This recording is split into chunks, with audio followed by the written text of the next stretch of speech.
Igama ngubongani wakoNcube, ngizalwa kwezimnyama. Ngaziwa kakhulu ngenkondlo zami ezifana nokuthi ngibhace ezizweni, why Africa, why lingakhohlwa. Kulesi CD lami elisha engilikhiphe lo nyaka elithi Dear Brother.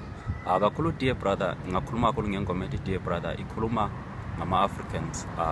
Mhlambe ngakufanisa ukuthi umholo we-opposition party ebhalela umuntu obusayo ukuthi regardless of ukuthi asiboni ngasolinye kodwa we are still brothers, which is a sense of saying noma singamaHutu, abanye bengamatutsi, noma singamashona, noma singamandebele, noma abanye bengamaXhosa, abanye bengamazulu, kodwa singama-Afrika sonke, which is yayikhuluma kakhulu ngokuthi singasebenzisi ama-resources ethu siwathengise to kill our own people like owakusenzeka e-Africa, regardless of ukuthi asiboni ngasolinye. Kumele sike sihlale phansi ndawonye as brothers, sikhulume ukuthi thina as Africans ini esifunayo.